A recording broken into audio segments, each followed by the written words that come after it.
صدق اللہ مولانا العظیم رب اشرح لی صدری ویسر لی امری واحلل عقدۃ من لسانی یفقہوا قولی اللہم صلی علی سیدنا مولانا محمد وبارک وسلم وصلی علیہ. السلام علیکم ورحمۃ اللہ وبرکاتہ. اللہ تبارک و تعالیٰ کا کرم اور شکر ہے کہ اس نے ایک بار پھر ہمیں قرآن مجید کی آیات کو سمجھنے، غور و فکر کرنے اور الفاظ کو بعد بریک کرنے، اردو کی طرف لانے کی اور ایک دوسرے کی اصلاح کرنے کی ہمیں سعادت نصیب فرمائی. آج کی بڑی اہم آیات ہے سورہ فصلت، جس کا دوسرا نام حامیم سجدہ ہے. اس کی ہم آیات لے رہے ہیں 54 آیات میں سے 26 سے لے کر 29 پر مشتمل آیات کو ہم آج دیکھنے اور سننے کی سعادت حاصل کریں گے. تو سب سے پہلے ہم ترجمے کی طرف اس لیے جاتے ہیں تاکہ وقت کو ہم جتنا وقت ہوتا ہے 15-20 منٹ کا، اس کے اندر اس پروگرام کو ہم مکمل کر سکیں. تو جو موٹی موٹی باتیں ہیں میں بتاؤں گا، پھر اس کے بعد اپنا خود اپنے قلم لینا ہے اور خود اپنی کاپی میں غور کرنا ہے، ایک آیت پر تفصیلی نوٹ لگانے کی اور اس کو تفصیل سے بیان کرنے کی، اپنی فکر سوچ کو یہاں لگانے کی ضرورت ہے. اصل میں ہم اپنی فکر سوچ کو لگانے نہیں چاہتے ہیں، بس ہم جو پڑھا رہا ہے اس کے اوپر انگلی اٹھا تو سکتے ہیں، لیکن یہ کرتے نہیں ہیں کہ جب ہم خود سوچیں کہ آیا اگر یہ قرآن مجھ سے مخاطب ہو جائے تو میرا کردار، میرا کام کیا ہونا چاہیے. تو دیکھتے ہیں ترجمے کو اور پھر دیکھیں گے کہ قرآن مجید کے ساتھ شروع سے لے کر آج تک کیا ہو رہا ہے، آج کی دنیا میں قرآن کے ساتھ کیا ہو رہا ہے. یہ قرآن جب تک زندہ رہے گا ایسے لوگ بھی زندہ رہیں گے اور قرآن ان لوگوں سے مخاطب ہوتا رہے گا.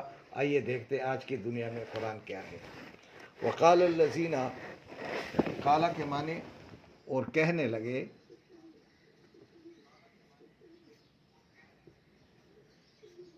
الذین یہ الذی کی جمع ہے نا، الذی مذکر کی اور اللتی اس کی مؤنث ہے. الذین کہنے لگے وہ لوگ، کفرو واو الف کے معنی جنہوں نے انکار کیا، یعنی جو منکر ہوئے قرآن سے. وہ کیا کہتے ہیں؟ لا، مت یا نہ، تا کے معنی تم اور واو الف کے معنی جمع کے لیے نا سب، اور سما کے معنی سنو، اور تم مت سنو. کیا چیز؟ لہذا اس قرآن کو، یعنی ڈائریکٹ انہیں قرآن کو ہدف لگائے کہ قرآن کو مت سنا کرے. باقی ساری باتیں سنیں لیکن اس قرآن کو کہیں کان لگا کر غور سے نہ سن لیا کرو، بلکہ اگر کوئی سنا رہا ہو، والغو واو کے معنی اور واو الف کے معنی سب مل کر کے کیا کرو؟ سب کیا کرو؟ لغو کے معنی شور شرابہ، خلل ڈالو، خلل پیدا کرو، شور کرو. یہ لغو سے، لغو اور یہ لغت سے ہے، اسی سے. اور خلل ڈالو، شور کرو، فی ہی اس میں، جب یہ سنایا جا رہا ہو تو اس کے دوران شور شرابہ کرو، خلل ڈالنے کی کوشش کرو. لعل، تاکہ تم جو ہے کیا ہو جاؤ؟ تغلبون، غالب آ جاؤ.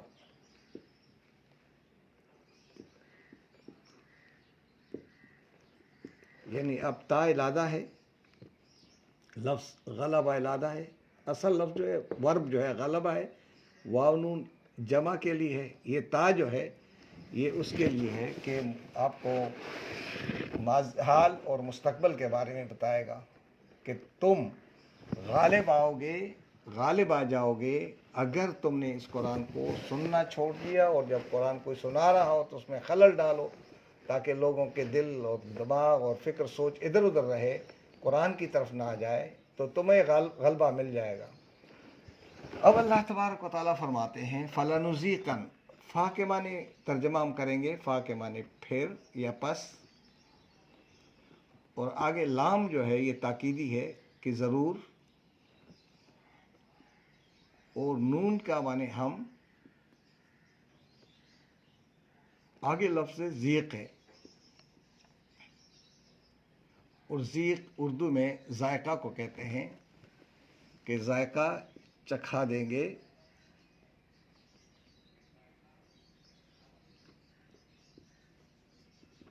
اور نون تشدید کے ساتھ جب آتا ہے تو یہ نون ثقیلہ، اس کے معنی بھی ضرور ہے۔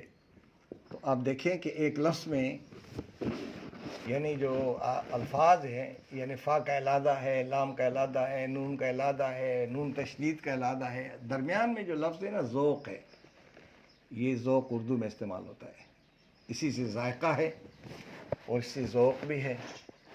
تو ہم ضرور بضرور مزہ چکھا دیں گے الذین، ان لوگوں کو،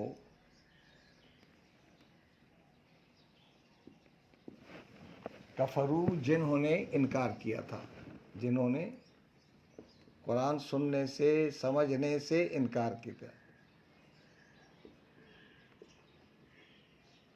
اب ان کو کس چیز کا مزہ چکھا دیں گے؟ عذاباً شدیدہ، یعنی عذاب کا، ایسے عذاب کا، ایسے عذاب کا جو کیا ہوگا؟ شدید ہوگا، سخت ہوگا، عذاب شدید، جو شدید عذاب ہوگا، سخت عذاب کا، سخت عذاب کا مزہ چکھا دیں گے۔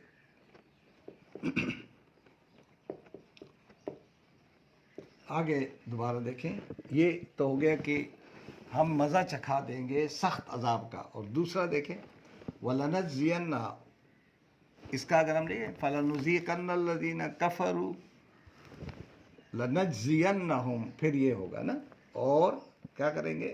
لام کے معنی پھر کیا ہوگا؟ یہ فا کو چھوڑ دیں، باقی کیا؟ لام کے معنی ضرور، اور نون کے معنی پھر آ گیا ہم، اور جزا کے معنی بدلہ، اور نون تشدید کے ساتھ ہے ضرور، اور ہم کے معنی ان کو، اور ہم ان کو ضرور بضرور کیا کریں گے؟ مزہ چکھا دیں گے۔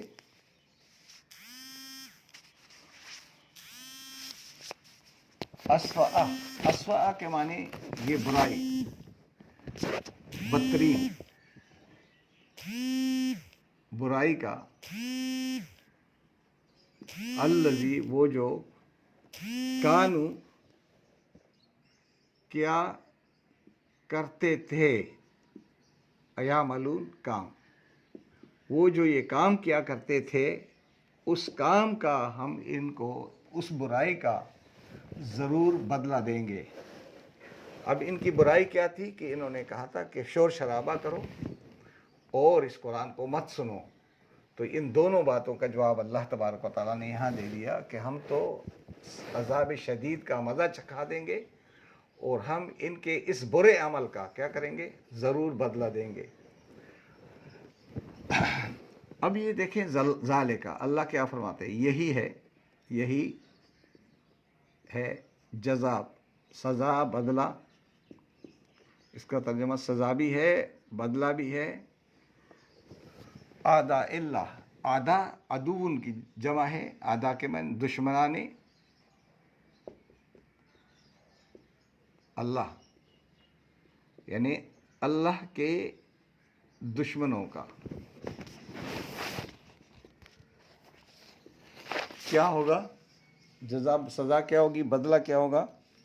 النار، آگ ہوگی، تباہی ہوگی۔ یعنی ان کی سزا کیا ہے؟ یہ اللہ کے دشمن ہیں جو قرآن کو نہیں سنتے ہیں اور قرآن کے دوران شور شرابہ کرتے ہیں، ان کی فکر سوچ کو کسی اور طرف ڈائیورٹ کرتے ہیں، تو اللہ تبارک و تعالیٰ نے فرمایا کہ یہ تو کافر ہیں جو میرے قرآن سے منہ موڑتے ہیں، تو میں ایسے لوگوں کو عذاب شدید کا مزہ چکھا دوں گا، اور ان کے اس برے عمل کا ان کو ضرور بدلہ دوں گا۔ یہ کیوں ہے کہ یہ میرے قرآن کے دشمن ہیں۔ ذالک جزاء اعداء اللہ، جب یہ اللہ کے کلام سے منہ موڑتے ہیں، قرآن کی طرف رخ نہیں کرتے، اس کے اندر دوسری چیزوں کو بھی ملاوٹ کرتے ہیں، شرک بھی کرتے ہیں، اگر پڑھتے بھی ہیں تو دونوں کو کہا کہ یہ تو اللہ کے دشمن ہیں۔ اللہ کا کلام تو بالکل پاک تھا۔ لہم فیہا، لہم ان کے لیے، فیہا اس میں گھر ہوگا، قیام ہوگا، خلد ہمیشہ کے لیے، یعنی ان کا اس برائی کا بدلہ جو ہے آگ کے اندر یہ ہمیشہ لگے رہیں، تباہ ہوتے رہیں گے، ان کا دل جلتا رہے گا، ان کے ذہن و فکر میں خلفشار ہوتا رہے گا، یہ دوسروں کو ڈاؤن کرنے کی کوشش کریں گے، اپنے آپ کو اپ کرنے کی کوشش کریں گے، قرآن سے دور رہنے کے نتیجے میں اپنے آپ کو بڑا سمجھیں گے، جبکہ بڑے نہیں ہوں گے بلکہ یہ تو آگ میں جلتے رہیں گے، وہ دنیا و آخرت میں۔ دوسری بات جو اللہ فرماتے ہیں جزاءم، یہ بدلہ ہے، بما اس وجہ سے، اچھا یہ کانو آ جائے اور آگے یجہدون، اس طرح کانو یا ملون، تو یہ کیا کرتے تھے، یوز ٹو کے معنوں میں، use to work, use to do, انگریزی میں ہم کہیں گے یوز ٹو، یہاں پہ یوز ٹو ڈو، تو یہ کیا کرتے ہیں، یوز ٹو، یہ جہدہ ہے، کیا کرتے تھے، بے آیاتنا، ہماری آیات کے ساتھ،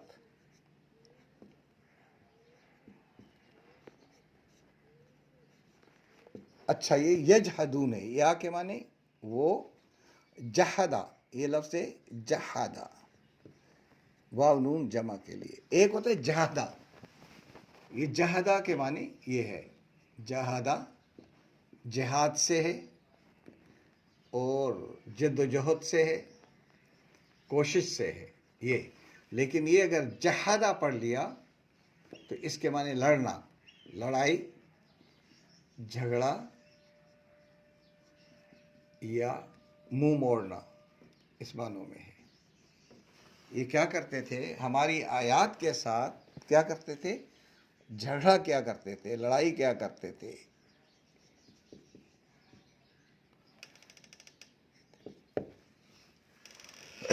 ان کا جھگڑا یہی تھا کہ یہ آیت اس طرح نہیں ہے، اس طرح ہے، یہ ہماری آیات کے اندر ہی مسائل پیدا کرتے تھے، یعنی میں نے کس کام کے لیے بھیجا تھا، انہوں نے آ کر آپس میں لڑنا شروع کر دیا، اور یہ لڑائی کے لیے تو نہیں بھیجا تھا، یہ تو ہدایت کے لیے بھیجا تھا یہ کلام، لیکن یہ ہماری آیات پہ کیا کرتے، لڑتے تھے، جھگڑتے، جس طرح آج مسلمان آپس میں لڑ رہے، جھگڑ رہے ہیں، یہ نہیں دیکھ رہے ہیں کہ بھائی اس آیت کے اندر میرے لیے کیا پیغام ہے کہ میں وہ کام کر کے دکھاؤں، وہ نہیں ہوگا، بس وہ تم نے تو یہ ہاک پڑھ لیا، تم نے جناب تجوید میں غلطی کر دی، تم نے جناب اس میں غلطی کر دی، تم نے اس میں غلطی کر دی، وہ اللہ تعالیٰ تو یہ پوچھے گا کہ میں نے قرآن بھیجا تھا سمجھنے کے لیے، غور و فکر کرنے کے لیے، عمل کی دنیا میں لانے کے لیے، تم تو الفاظ کے چکر میں پڑ گئے۔ تو یہ یہاں پہ جو ہمارا معاملہ ہے وہ یہ ہے کہ ہم ایک دوسرے سے سننا بھی نہیں چاہتے، ایک دوسرے کی اصلاح نہیں کرنا چاہتے تھے، تو گویا کہ ہم اللہ کی آیات میں جھگڑ رہے تھے۔ تو یہ اللہ تعالیٰ فرماتے ہیں کہ ان کا کام یہی تھا، قرآن سے ہٹ گئے تھے، تو یہ آپس میں مناظرہ بازی میں لگ گئے، بحث و مباحثہ میں لگ گئے، اور یہ آیت فلاں جگہ اتری تھی، یہ فلاں جگہ یہ اتری تھی، فلاں جگہ یہ ہوا تھا، موسیٰ علیہ السلام نے یہ اور وہ، اس طرح کی وہ باتیں جس کا اللہ ہم سے جواب نہیں پوچھے گا، ان میں ہم پڑ گئے۔ تو اللہ تبارک و تعالیٰ فرماتے ہیں ان کو بدلہ میں اس لیے دوں گا کہ یہ ہماری آیاتوں میں جھگڑتے تھے۔ وقال الذین کفروا، جب یہ کل ان کو یہ سزا ملے گی تو یہ جواب میں کیا کہیں گے اللہ سے، دیکھیں، اور کہا، کہنے لگے، کہیں گے نہیں، یہ ماضی مستقبل میں بات کریں گے نا، کہیں گے الذین، وہ لوگ، کفرو، جنہوں نے انکار کیا تھا، ربنا، اے ہمارے رب، ارے معنی دکھا دے، اور نہ کے معنی ہمیں دکھا دے، الذین، وہ لوگ، اضل، گمراہ کیا تھا، بہکا دیا تھا، دور کر دیا تھا، نہ ہمیں ہمیں دور کر دیا تھا وہ کون لوگ تھے؟ وہ جنات میں سے ہو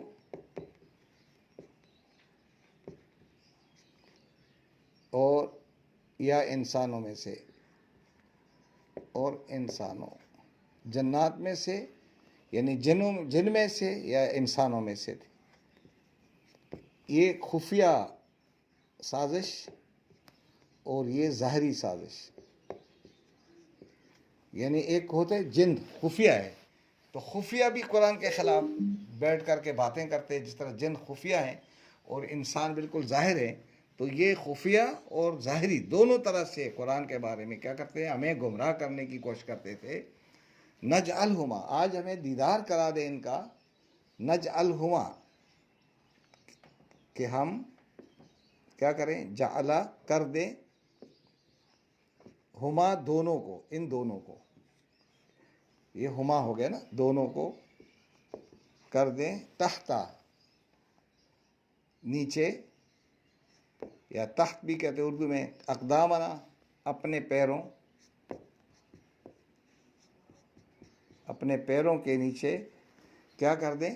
نجعلہما رون ڈالیں، اس کا یہاں پہ رون ڈالیں، یعنی کر دیں ہم ان کو اپنے پیروں کے نیچے، لیکونا تاکہ، لے کے معنی تاکہ، یا کے معنی یہ، کون کے معنی ہو جائیں،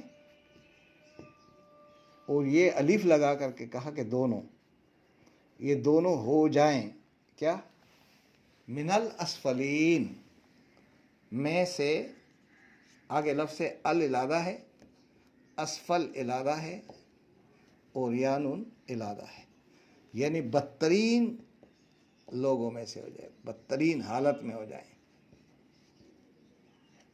اسفل، یہ سفلا جو ہے، جس طرح فضل کے معنی فضل والا، لیکن اگر اس کو لیں گے افضل تو سب سے زیادہ فضیلت والا، حسن تو یہ کو احسن، یہ سفل ہے، سفلی کام کرتا تھا یہ، تو یہ ہو گیا اسفل۔ تو یہ بدترین لوگوں میں اللہ یہ شامل ہو جائیں، کیونکہ یہ انہوں نے ہمارے ساتھ یہی کیا تھا۔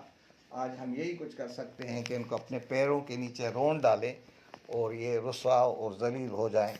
تو یہ کل قیامت کے دن اگر ہم یہ کچھ کریں گے تو اس کا ملے گا تو کچھ بھی نہیں، لیکن ہمیں یہ دیکھنا چاہیے کہ زندگی میں ہم کن کے ساتھ ہیں، ہمارا وزن کہاں جا رہا ہے۔ کیا ان لوگوں کے ساتھ ہمارا تعلق ہے جو قرآن والے ہیں، جو قرآن سناتے ہیں، قرآن سمجھاتے ہیں، قرآن پڑھاتے ہیں، قرآن کی فکر کی طرف لوگوں کو لے جاتے ہیں، اور قرآن کی صحیح حیثیت لوگوں کو بتاتے ہیں کہ یہ قرآن ہی ہدایت ہے اور کوئی ہدایت نہیں ہے، ہدایت صرف قرآن ہی ہے، جس کو اللہ کے نبی نے اپنی زندگی میں عمل کر کے دکھا دیا۔ آج وہ نبی نہیں ہے لیکن وہ قرآن موجود ہے، اور نبی اکرم صلی اللہ علیہ وسلم کی سنت اسی قرآن کے اندر زندہ ہے۔ جب تک ہم قرآن کو ہاتھ میں نہیں لیں گے، سمجھیں گے نہیں، تو نبی کی سنت کس طرح زندہ ہوگی؟ قرآن اگر ہمیں سمجھ میں نہیں آ رہا ہے تو ہمارا عمل قرآن کے مطابق کیا ہوگا؟ تو دراصل یہ قرآن جو ہے یہ فرض عین ہے سمجھنے کے لیے، یہی فرض ہے، یہی سب سے بڑی عبادت ہے، قرآن کو سمجھنا، پھر اس کے مطابق عمل کرنا ہے اور دوسروں کو پیغام پہنچانا ہے۔ اب میرا عمل جو بھی ہے یہ ہے، لیکن یہ پیغام تو پہنچانا تھا نا، یہ پیغام پہنچانے کی ذمہ داری۔ اگر کوئی آپ کے پاس کوئی پیغام لے کے آئے، یا کوئی آپ کے پاس کوئی کارڈ لے کے آئے، یا کوئی آپ کی تحفہ لے کے کسی سے لے کر آ جائے، تو کیا آپ اس آدمی کے بارے میں تو یہ نہیں کہتے ہو کہ تم نے راستے میں گناہ کیا تھا، تم گناہ گار آدمی ہو، کیوں مجھے یہ تحفہ لے کے آئے ہو؟ اس سے تو تم نہیں پوچھتے ہو۔ تو یہ قرآن جو آپ تک پہنچا رہا ہے وہ گناہ گار بھی ہوگا، سب کچھ ہوگا، لیکن آپ نے اپنا کام جو ہے وہ کر